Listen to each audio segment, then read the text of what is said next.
Welcome to the Politics Guys, a place for bipartisan, rational, and civil debate on American politics and policy. I'm Michael Baranowski, a political scientist at Northern Kentucky University. With me today is my regular co-host, Cleveland area attorney and Republican factotum, Jay Carson.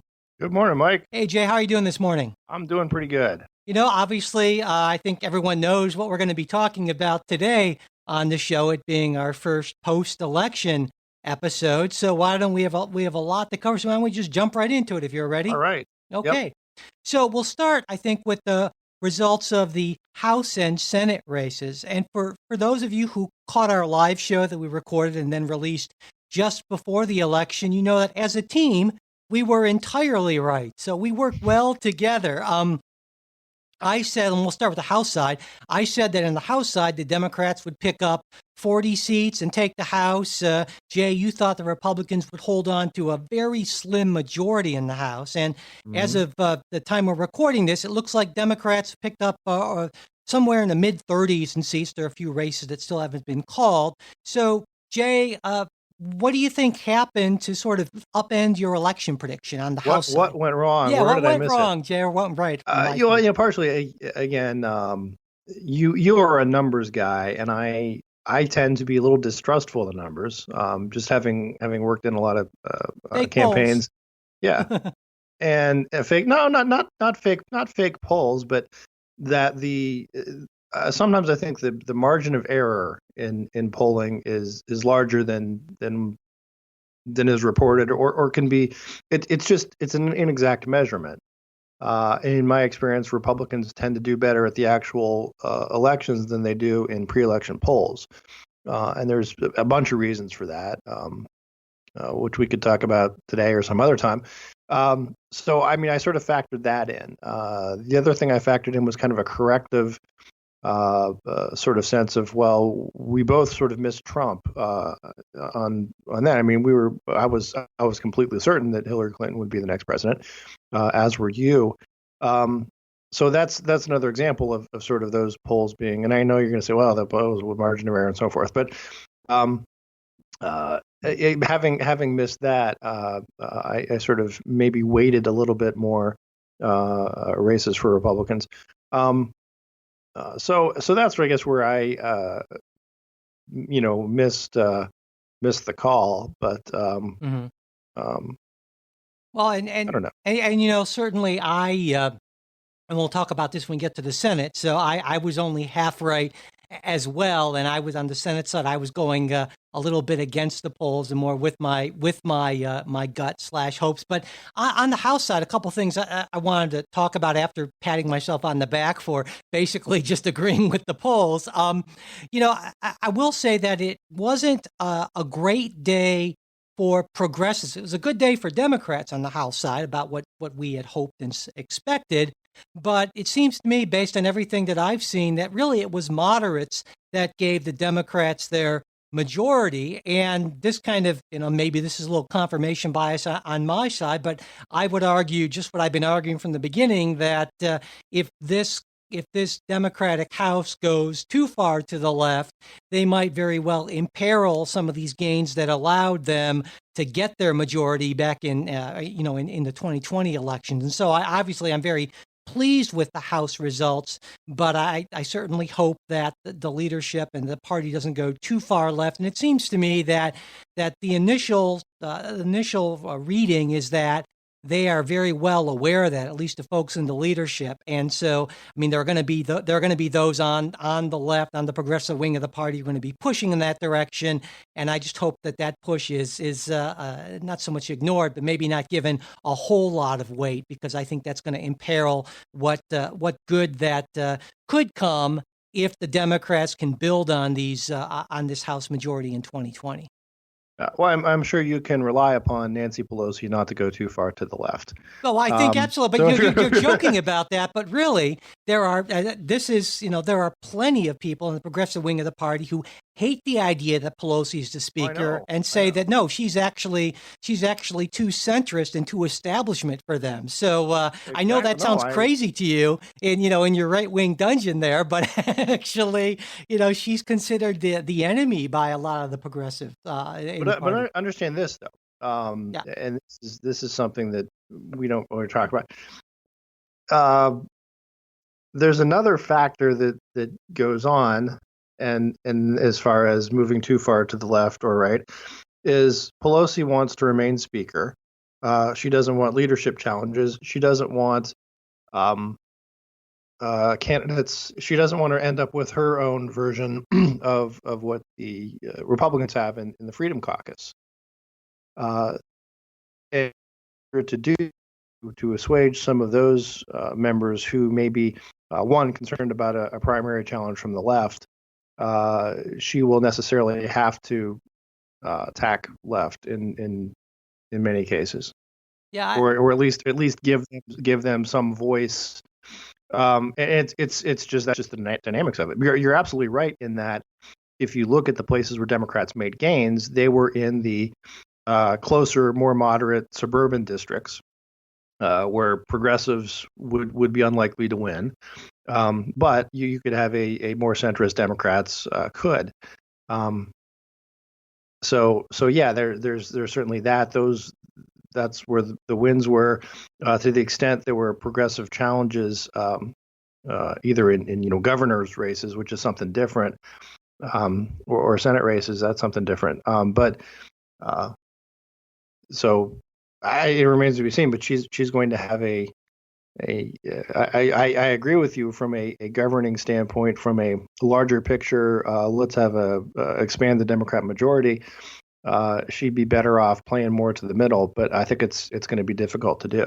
I think it'll be a little less difficult than you hope, but or you I imagine you would hope it would be more difficult, certainly, but I think it's not going to be quite as difficult. But maybe that's me talking with my hopes more than looking at what's actually going on. I don't know. We'll see. But before we get to what we're going to expect from the 116th Congress, I thought we'd just briefly mention the Senate, where you were right and I was not right. I was going to say less right, but no, I was wrong.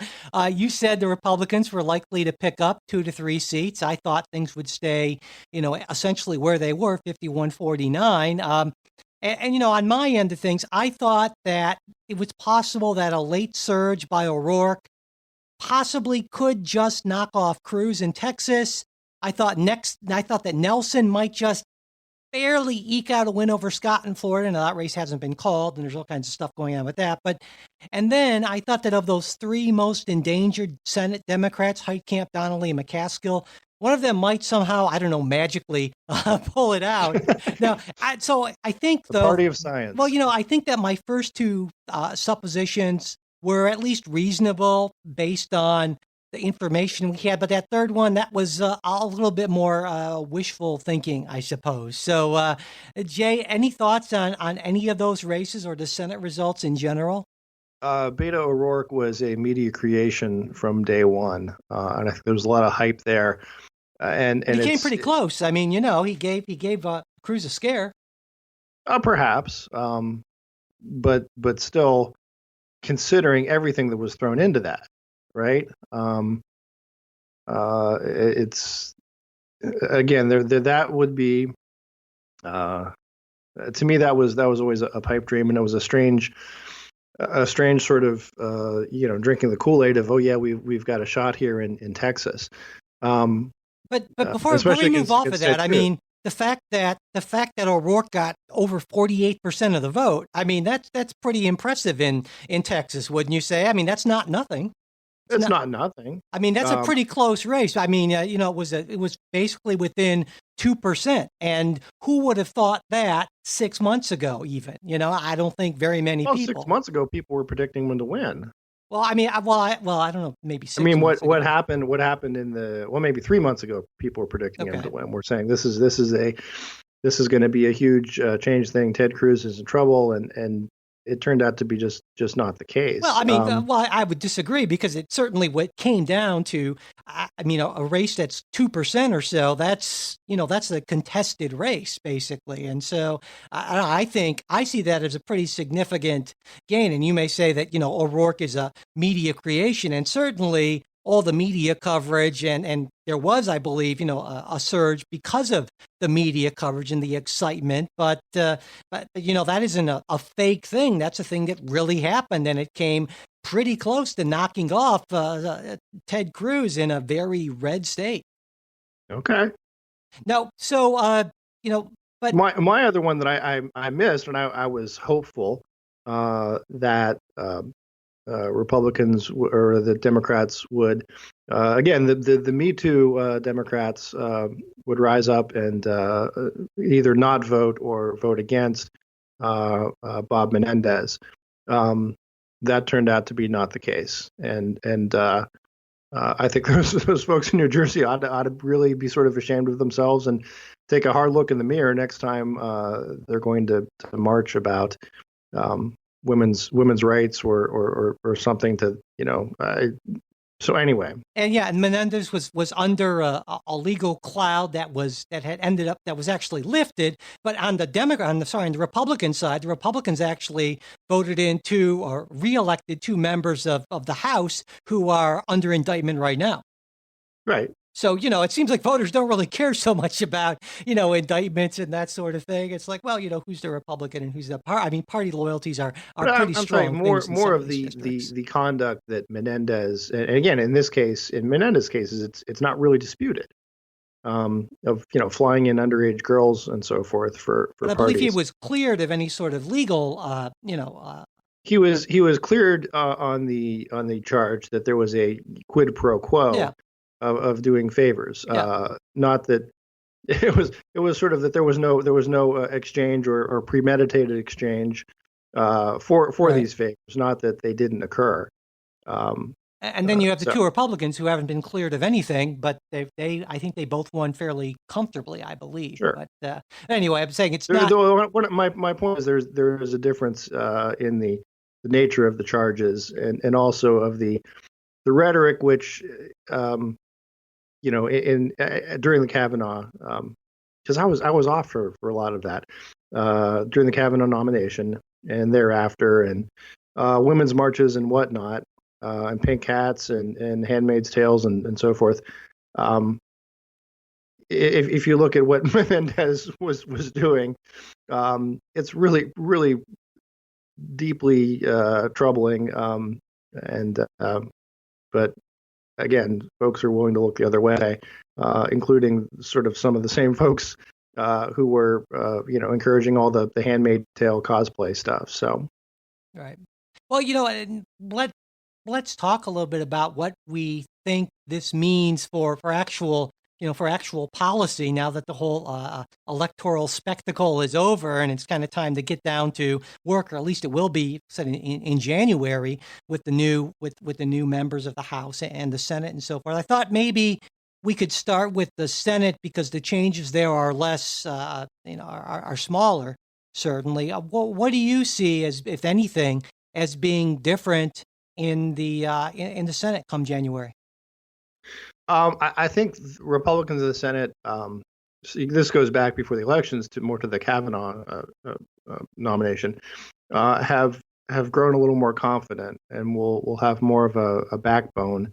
That's especially true if you look at who won and who lost. The one Democrat who won, Joe Manchin, was a yes vote for Kavanaugh. Heitkamp and McCaskill and Donnelly all were not. I'm sorry, not Donnelly, but Heitkamp and McCaskill were not. So I think that shows that they're going to have some more of the courage of their convictions there, and I would anticipate. I don't see any new major legislation moving out of the Senate, right? I think what we're going to have is sort of a policy stalemate for the most part. There are certainly areas where things could get done. I don't see that happening though. I think another thing to weigh into this is that, of course, this time I believe it was 26 Democrat seats were up versus just 9 Republican seats.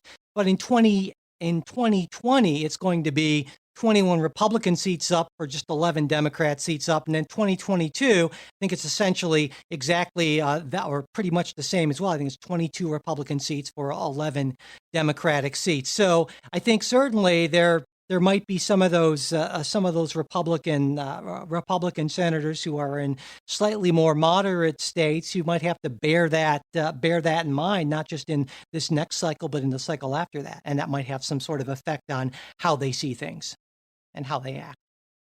Would you agree? Well, I guess I'm not sure. I mean, my thought is though that I guess I'm looking at there's probably not going to be a ton of things to act on. I see what you're saying. Sure. Right? Yeah. I think what's going to happen is you'll have you may have some stuff coming out of the House. Let's say it's a health Bernie Sanders healthcare style, which I think the Democrats will have a difficult time resisting, right? Trying to vote something out like that, or an impeachment bill or something like that.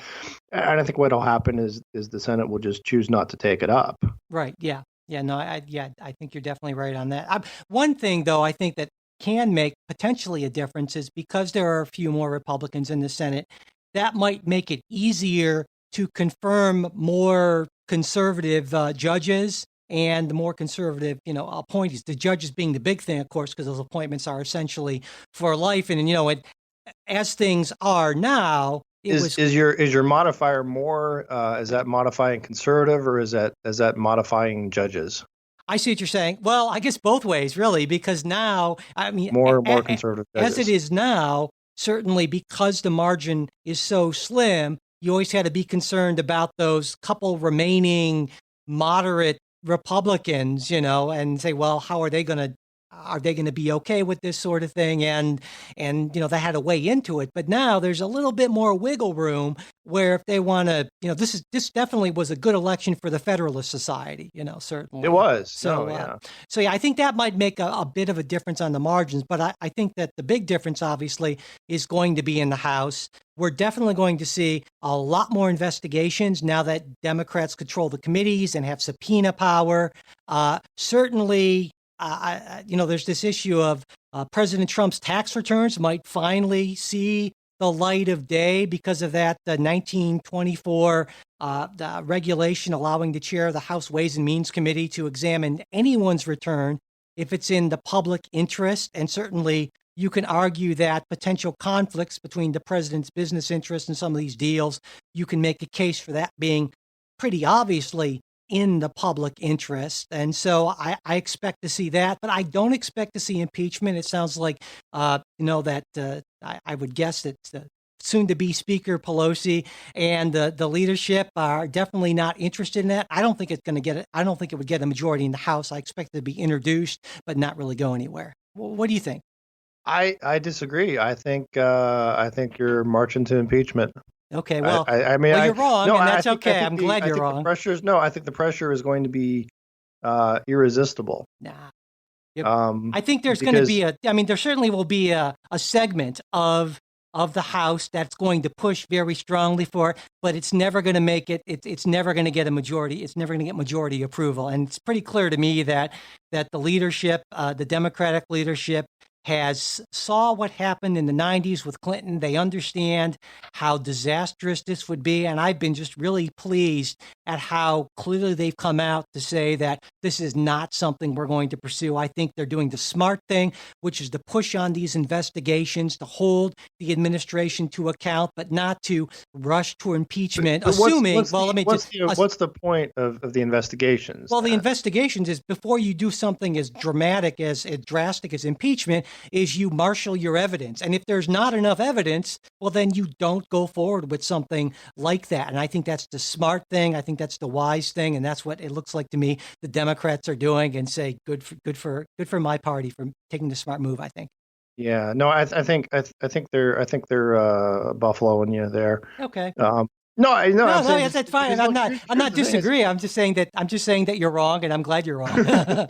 No, I'm just saying if I'm Nancy Pelosi, of course I say no, I'm not not moving for impeachment. But what the way it plays out is we're not going to do impeachment. We're going to have a ton of investigations. So look, if you're investigating stuff, you're going to find stuff, right? No matter what. I don't know. Republicans didn't find anything when they investigated the president. Well, there was they found a blue dress. No, I'm talking about this president. Oh. I'm saying you said if you investigate stuff, you're going to find stuff. Well, House Republicans seem to think that everything was just hunky dory with President Trump. Nothing to see here. Move on. That kind of thing. No, well, I'm saying within the adversarial. Oh, context. okay, gotcha. Okay. Yeah, I mean that. So what do you think the Democrats would come back and say? Yeah, we checked out Trump's tax returns. Looks good. No. I think what's going to happen. Let me be clear. Much like it's the same sort of thing of again going back to Kavanaugh of the Feinstein saying, "Oh, we want a full investigation," and as if somehow the results would matter to their vote. No, I think absolutely. I think what's going to happen is Pelosi is going to be in a situation where we'll have these investigations, and someone will find something or other. It could be absolutely damning, or it could be purely innocuous. It doesn't matter.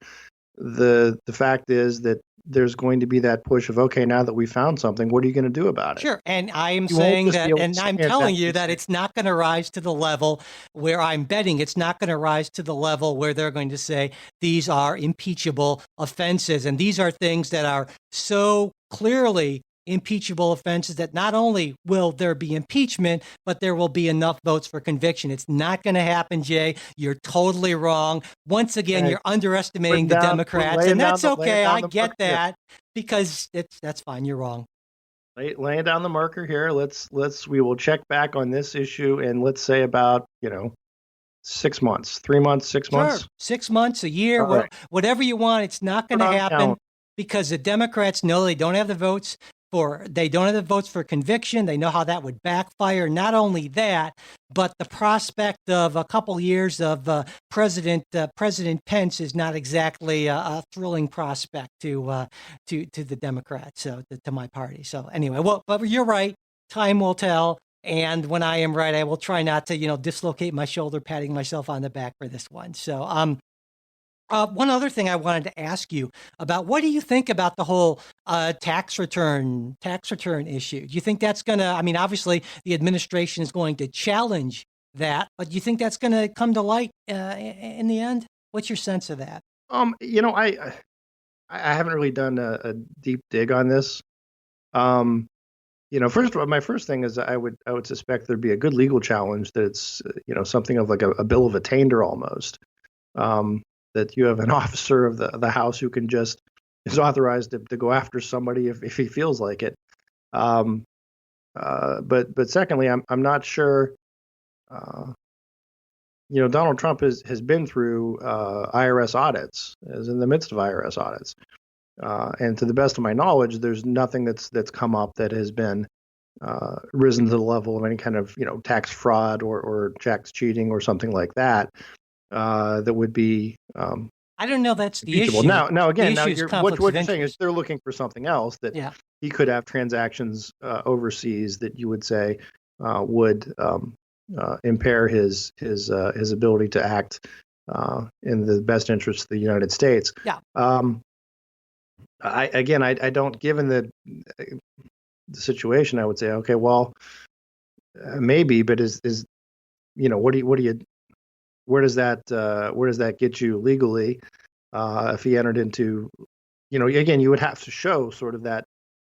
So you're kind of against transparency here? Do you think that transparency is not a good thing, that presidents shouldn't bother showing their returns? Or I'm just trying to get your position in general on this. And look, I said this back in 2016. Yeah, you should put the tax returns out. Yeah.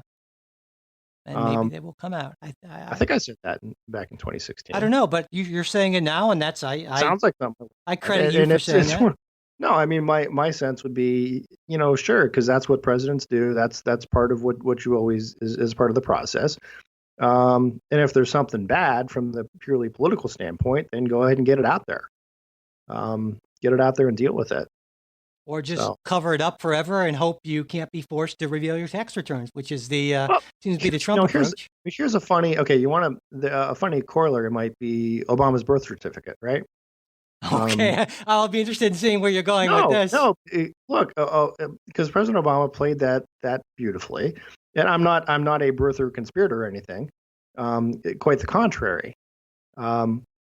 But what he did was, there was the one birth certificate, which wasn't the official one, and so forth, and then sort of kept holding back, saying, "Well, I'm not going to respond, not going to respond."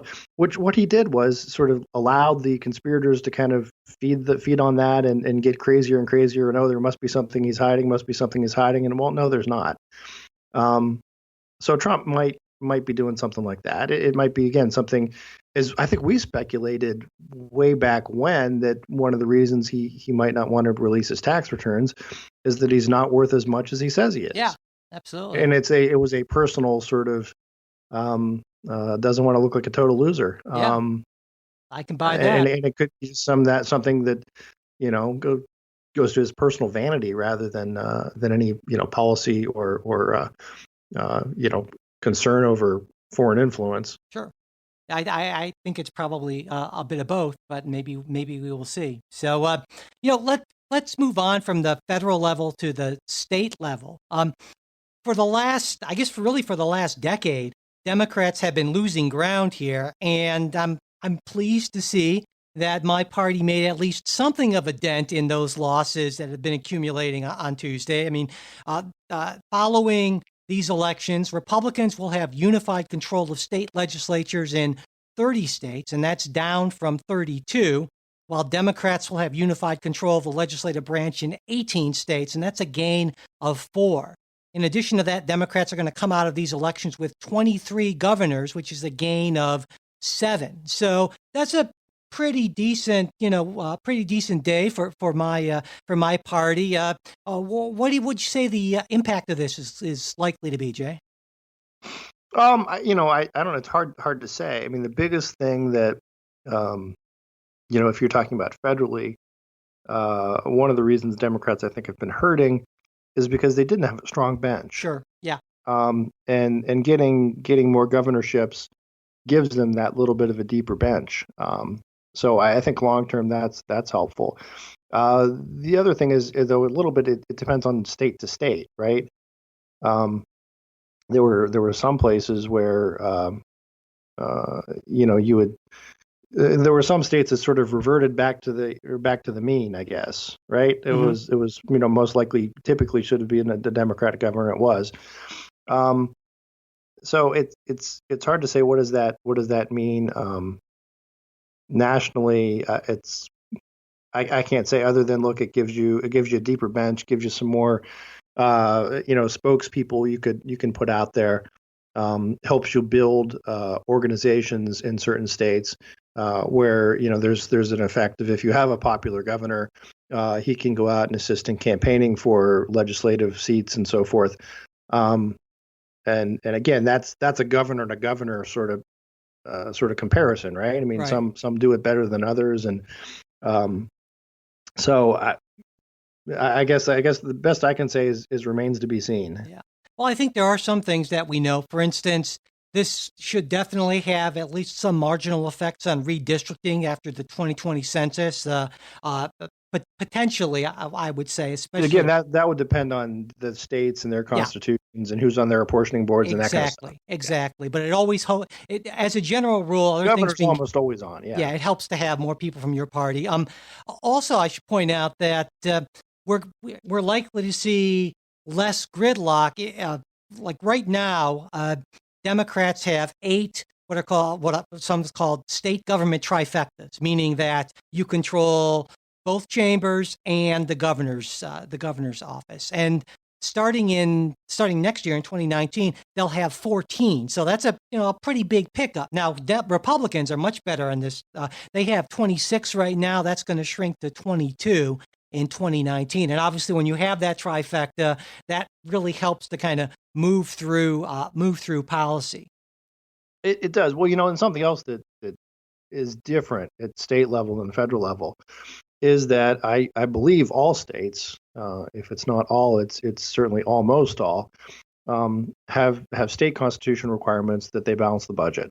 Mm-hmm. Right. And that is a sort of a very much forces compromise when you have different chamber, right? If you have one chamber in the control of one party, one chamber in the control of the other. And that's And that's just not something we're seeing less and less of that sort of divided government thing. Well, and the other, I don't know, another again difference sometimes with state versus federal is because the numbers are different, and I'm talking about just the size of the houses and the districts, and you can see a lot. It's easier, I think, to be bipartisan at the state level.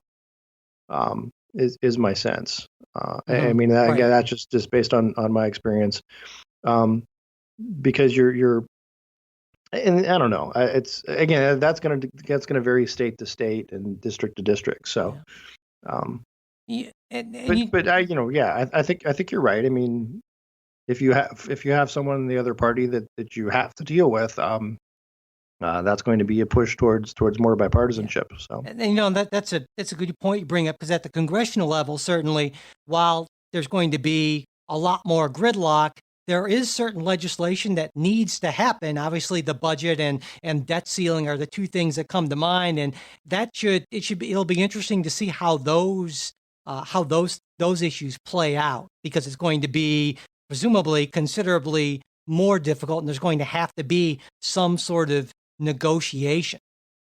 yeah, But I mean, yeah. because those things you can't. I mean, well, that's another issue I wanted to ask you. But there are some people who are saying, given the fact that President Trump, except for immigration and trade, is pretty, ideologically, let's say, flexible, to be kind, that this maybe gives him an opportunity, if he wants to pivot a little more toward the center. Now, I just don't see that happening. That to me is sort of, I just can't imagine that happening. But I wanted to get your take on that. Do you think that President Trump's going to say, well, I'd like to get more done, and since now I have to work with the Democratic House? I mean, he was almost a little bit almost congratulatory to Nancy Pelosi, saying, hey, she earned that, she should be the speaker and so forth.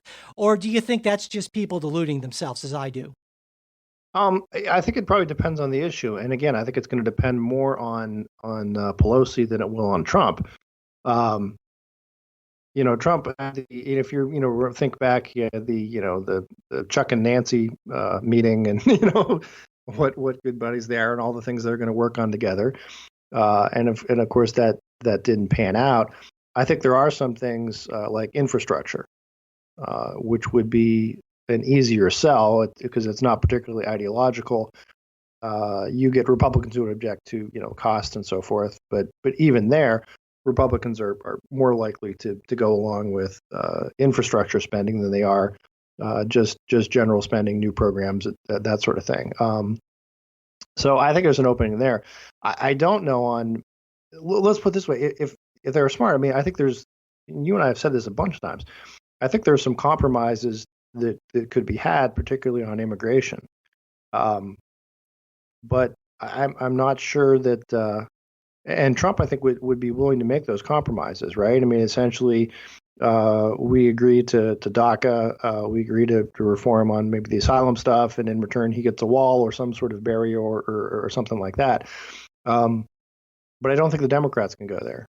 Well, I Um, don't know. I'm a little less sanguine about the president's willingness to compromise on that. And while I think there are some areas where there are potential openings, that you mentioned, infrastructure, criminal justice reform would be another one that have been talked about. I think really we're talking about very small openings, and we're not going to see anything, because pretty much the playbook is, unfortunately, you don't give the other party anything they can even remotely claim as a victory, in the hopes of increasing your margins in the next election. So I think that's where we're at, unfortunately.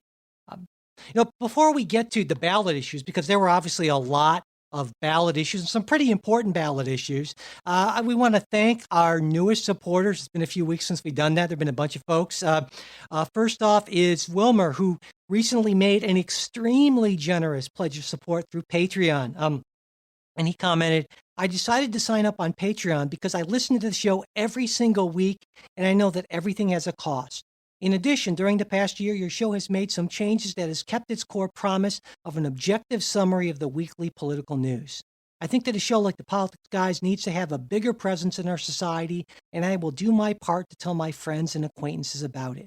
We need to move away from extreme, hate-fueled rhetoric. So that's, Oh, yeah, thank you very much. that means an awful lot.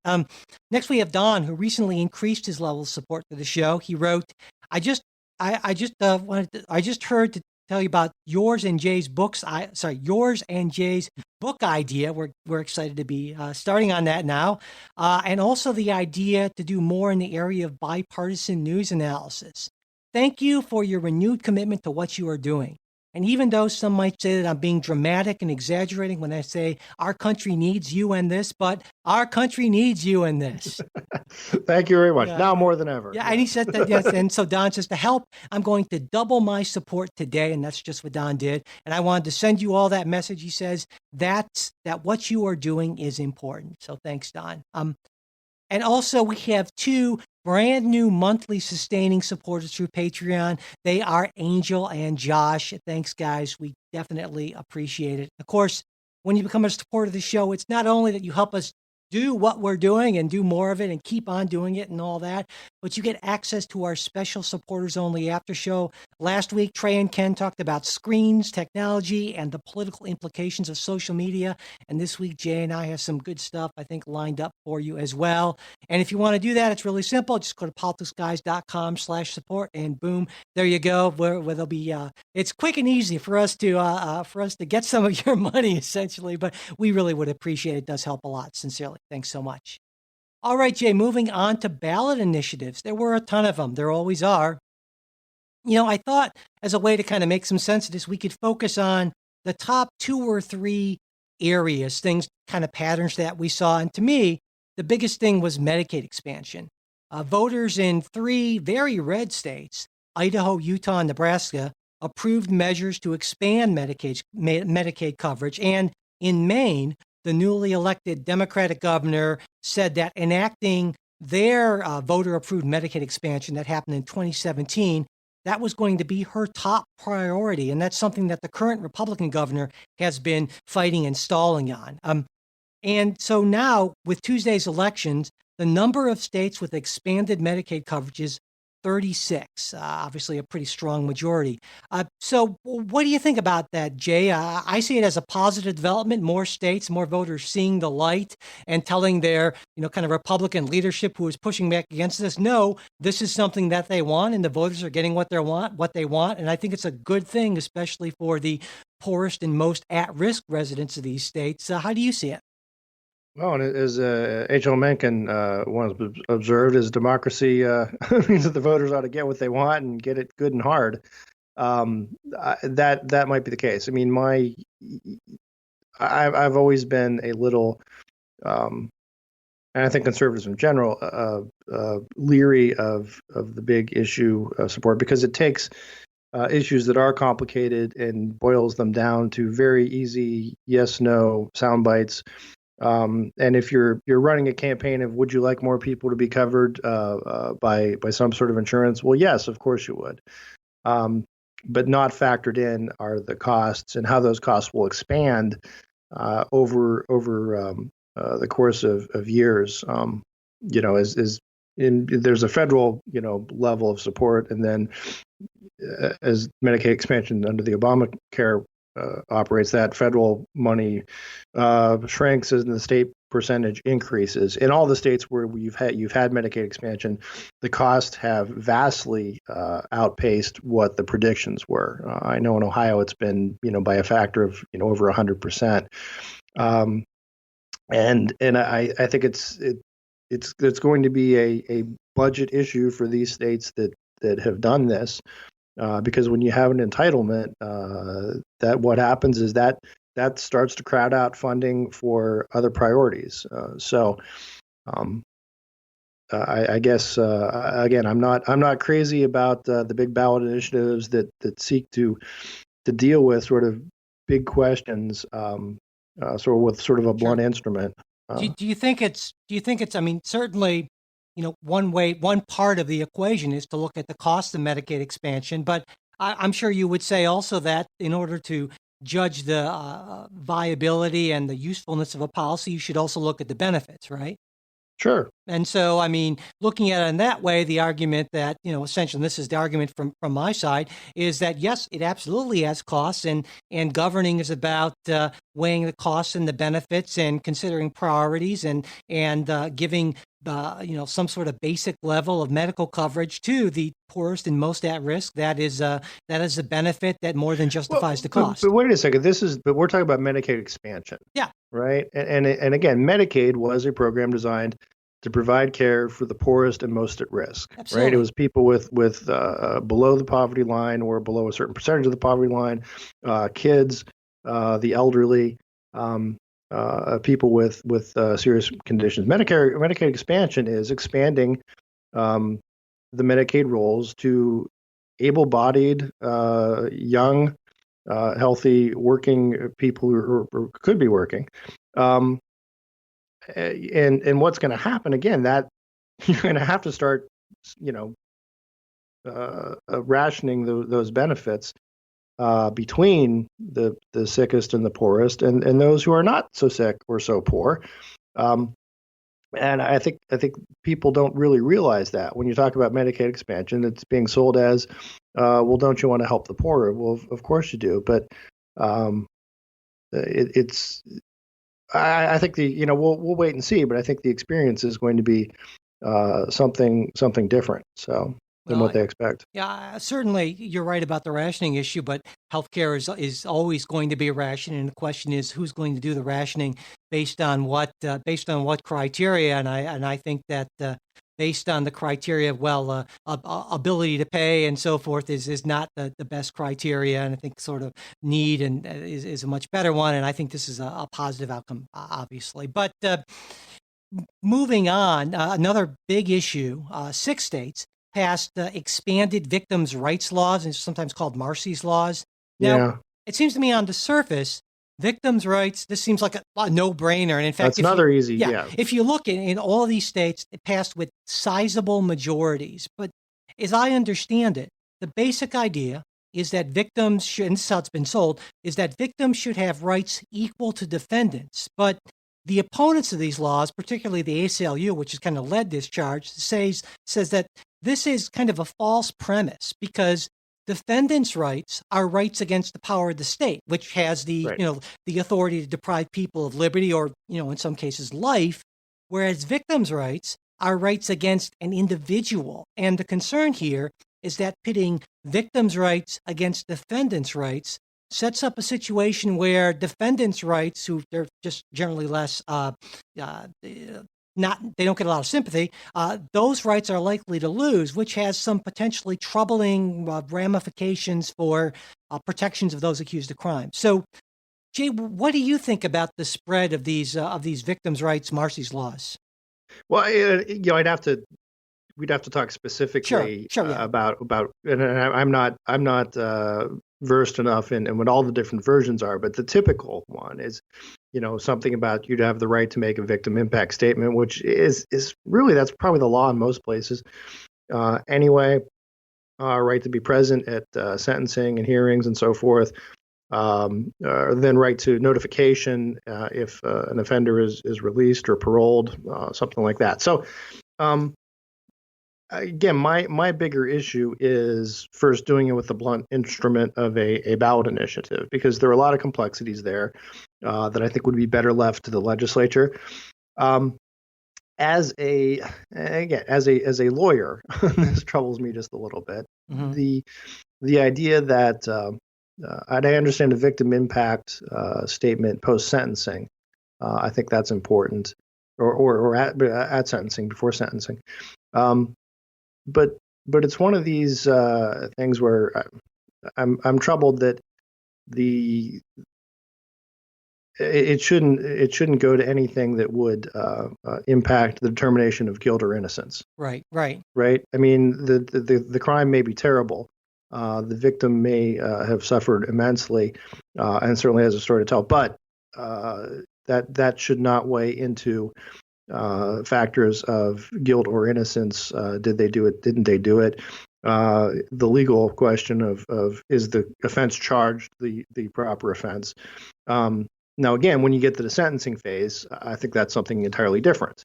uh, because at that point you've already had guilt or innocence established.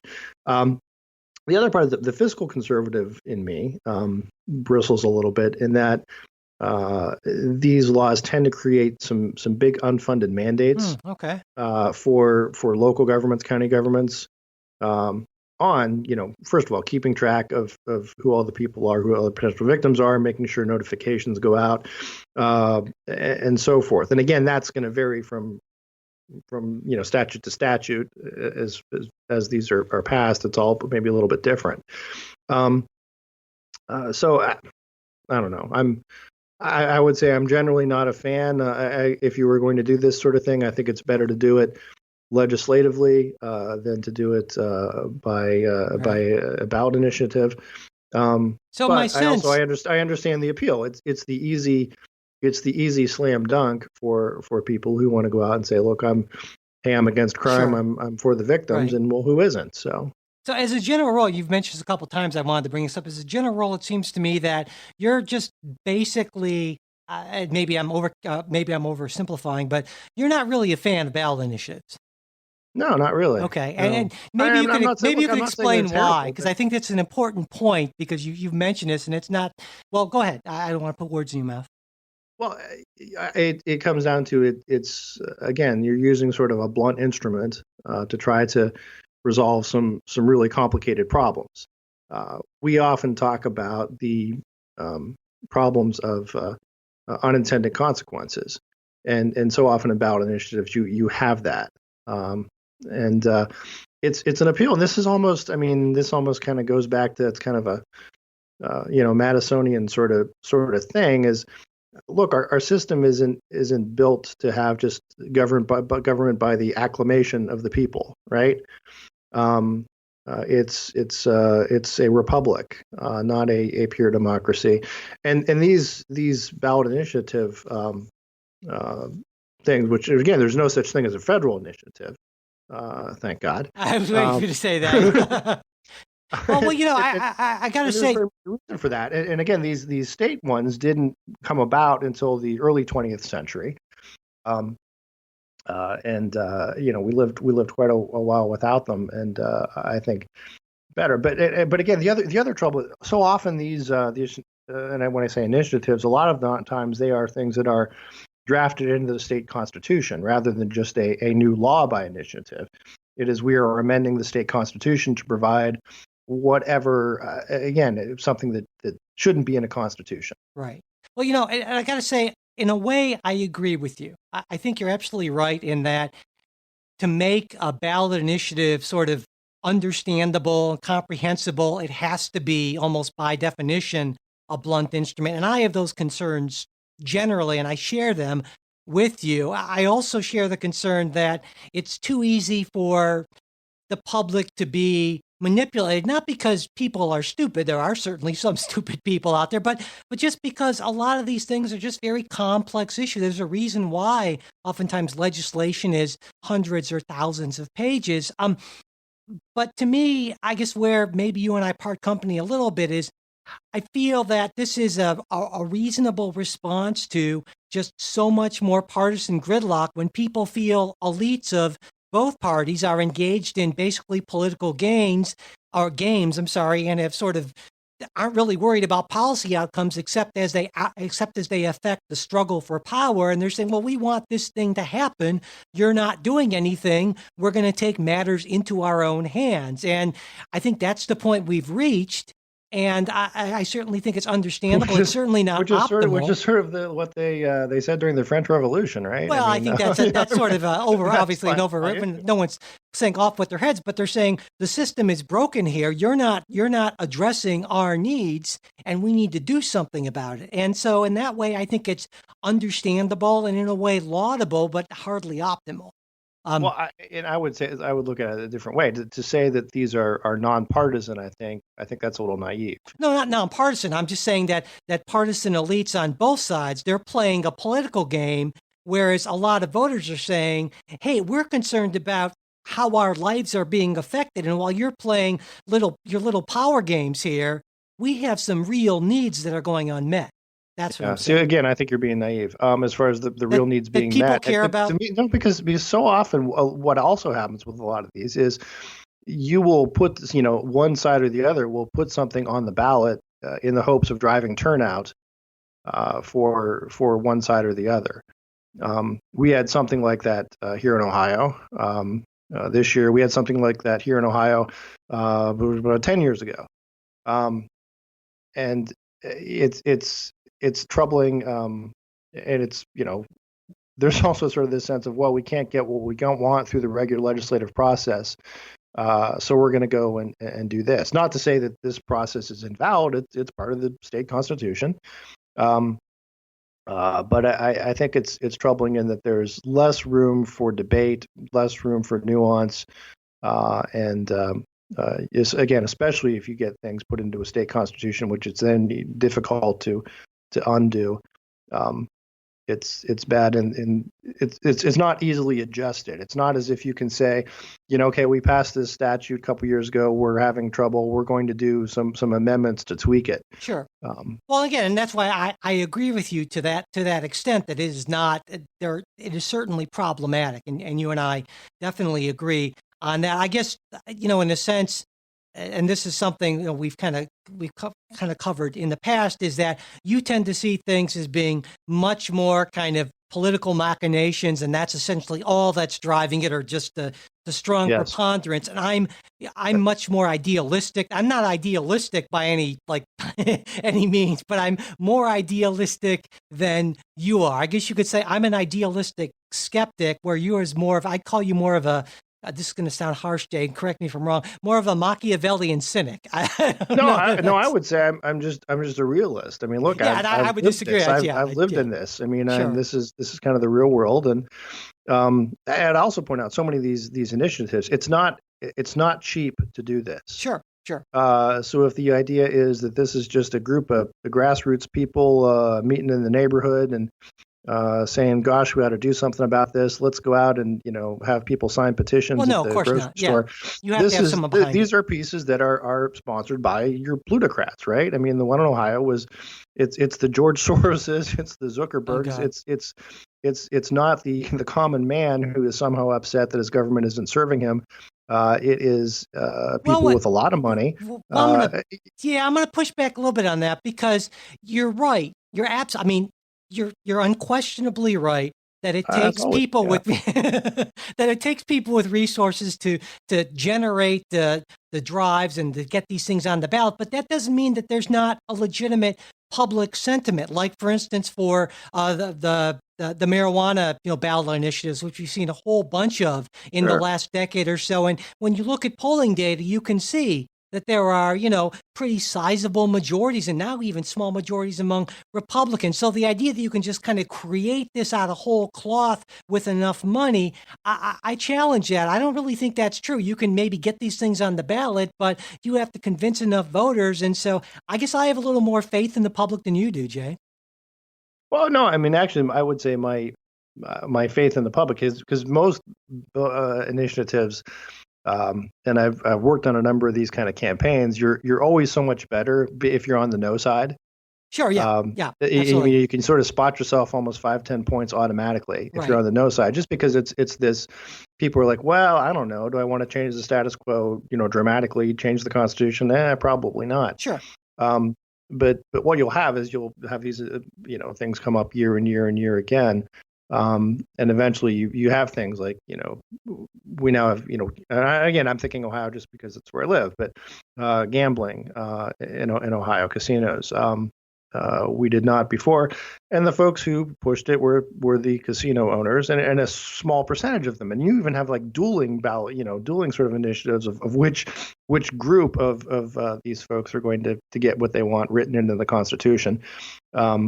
Likewise, there was but anyway, to me, it's troubling because it's a place where if you're one of those folks who gets concerned about political spending and dark money and all that sort of thing, this is absolutely the fever swamp of that. Where again, with issues, it's sort of the Wild West. There's no real reporting. There's really everything's kind of fair game. Um, so anyway, I'm not saying that we ought to abolish the right of initiative or referendum or anything like that. I'm just saying it ought to be used sparingly and cautiously. Right. Well, before we do, I know we're kind of. And Go ahead. I would and another thing, I would say, perhaps some states have looked at making it more difficult to get issues on the ballot simply because it used to be framed with the idea that this was citizen driven, right? People, again, just going door to door, neighbor to neighbor, not having someone from out of state, plunk in a couple, millions of dollars, tens of millions of dollars, and hire crews to go out and do this. So, Right. Well, one other kind of initiative area that I just feel like we should talk about before we end today is voting rights and redistricting, especially since with affects the election that we just had, or future elections. Now, on the plus side, at least this is a plus as far as I'm concerned. 3 states made it easier to vote, expanded the franchise. For instance, Florida approved automatically restoring the right to vote for those with prior felony convictions. That's accepting, though, murder or felony sexual offenses. And there's been kind of a movement toward that in a lot of states in recent years.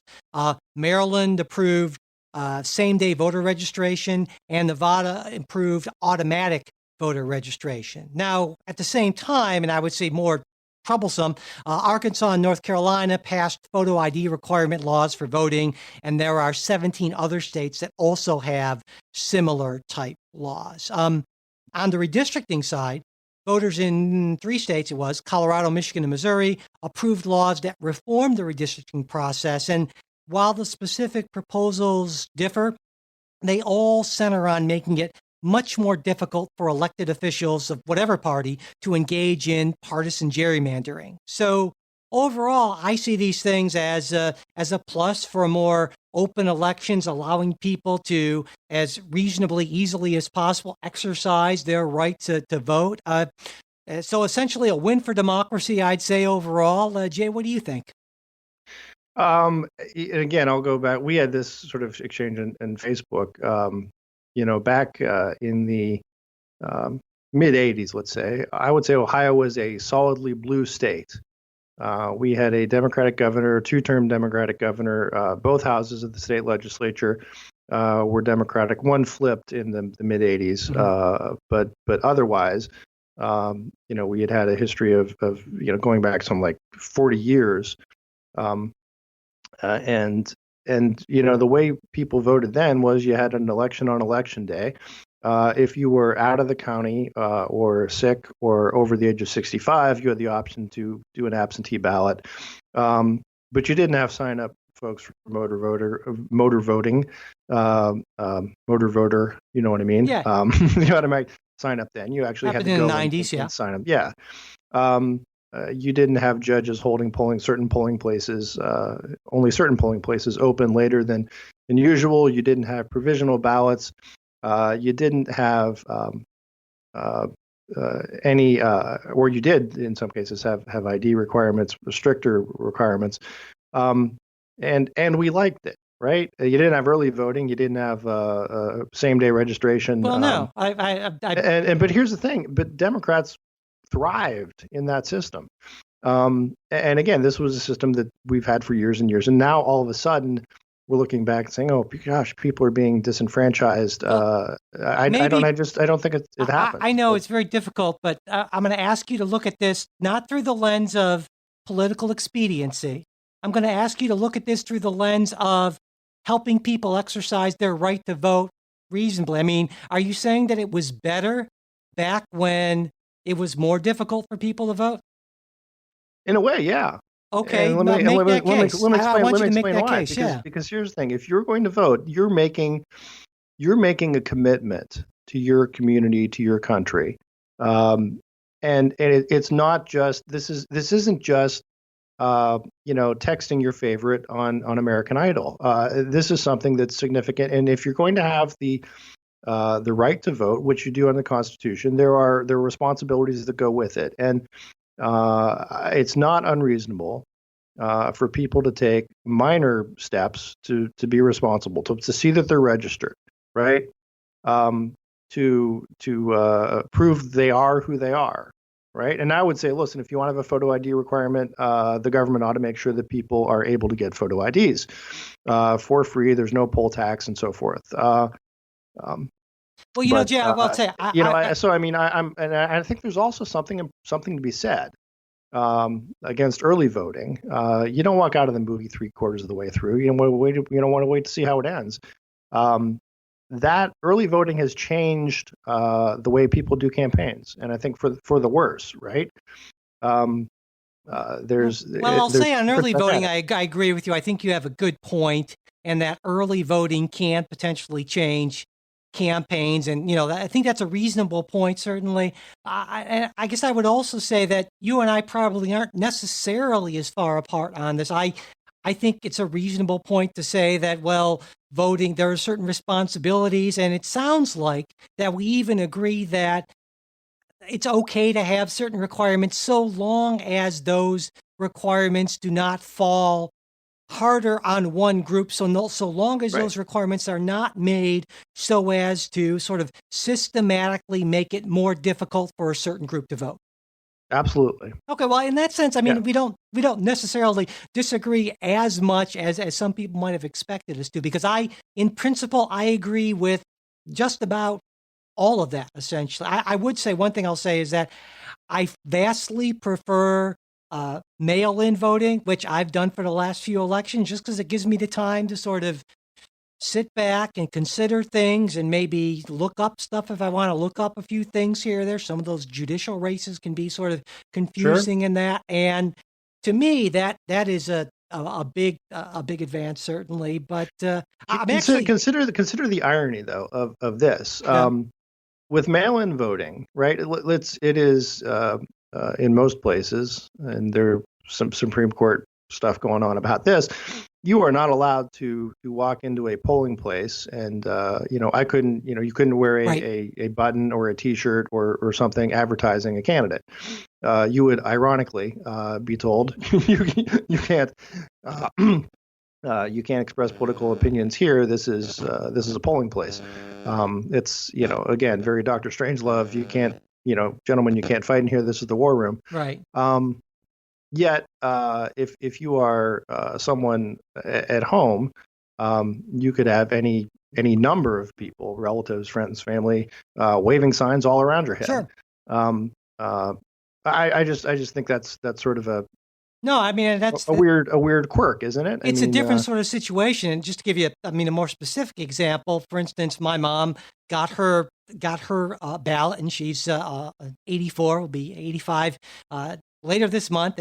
She likes to remind me. She says, "That's not young, Michael." I said, "No, but she got her ballot, and she asked me to help her fill it out. Now, I just basically asked her, questions and explained things to the best of my ability to her, which I think was pretty good. But certainly, if I were a little less, scrupulous, I guess you could say, or honest, I could have certainly just. Dre, here's your guy, Mom. I could have filled out her ballot all for Democrats, and and so I understand what you're saying, and I think that is it's a reasonable point to bring up, certainly. And for me, though, like I said, the benefits from that of being able to really think back and think and make a considered view, and also not have all the issues that tend to come up, or many of the issues that come up with waiting times and having to get off of work and do things like that do sometimes affect certain groups more than others. I think this makes it. I think it's a trade-off. Okay, you want me to throw this out? You want to know a group that is disadvantaged by sometimes my work day can run from 7:30 to 7:30. Right. So that's the corporate attorneys of the world. This helps exactly. When will someone take up the cause of corporate attorneys and stop us from disenfranchised? Yes, exactly. But there was one last point I wanted to make. Yeah. I think there's also, and this is like a Burkean part of me speaking. Oh, I like this. Okay, go ahead. There is something good about the tradition of everybody going out to the polls on the same day, right? there's something good, I think, for our country. And you go to the place, and it's a neighborhood polling place, and you see your neighbors there, and you greet them. And often, especially in my neighborhood, people are not voting the same way I am. Uh, but But now we've it's got voting alone, basically. Yeah, I hear what you're saying. exactly, yeah. Yeah. And I think there's something to that, having that sort of moment of or day of national unity. In that, look, we're gathering together. We may disagree on the results, but we agree on the process. And I think that's something we lose when we have mail-in voting, early voting, same-day voting, all that sort of thing. Yeah, and I absolutely agree. And my only concern is, and I think a pretty significant concern is that no undue burdens are placed on any one group to kind of result in it systematically being more difficult for them to vote, essentially. But yeah. Sure. All right. Well, on that, and it's we've already run over, but there's a bunch of stuff we haven't had a chance to talk about. So if you're wondering what we think about, for instance, Jeff Sessions being fired, or what we think about the president's latest moves to deny asylum to certain groups, well, you're going to have to wait until our Wednesday show, and we're going to talk about that and more. And also, if you are a supporter, we still have our supporters bonus after show. And this week, I'm going to talk about a proposal to make Congress, or at least the House, much, much bigger. And while I think it's at least a pretty interesting idea, Jay, I'm sure you have some stuff to talk about too, right? Yep. Yep. All kinds of interesting experiences, I guess you could say, you've had in the last week or so. Well, yeah. Yeah. Well, we can. Yeah. Well, we'll get into that. It'll be a little bit of a mystery, so stay tuned to that. And if I'm doing my job right, by the time you hear this, that should be available to you if you're a supporter. And if you're not a supporter, you know what to do. politicsguys.com/support, and boom, there you go. Nice and easy and simple. And hey, we want to hear your questions, your comments, oh my God, Jay was so wrong about this. Yes, I know. Or the opposite occasionally. Let us know. That's mail@politicsguys.com. There's also our Facebook page, facebook.com/politicsguys page. And we're on Twitter @politicsguys. The executive producers of Politics Guys are Michael Baranowski, Jay Carson, Trey Orndorff, Will Miller, and Bruce Johnson. Today's show is produced by Michael Baranowski. We'll be back with a new show on Wednesday. We hope you'll join us.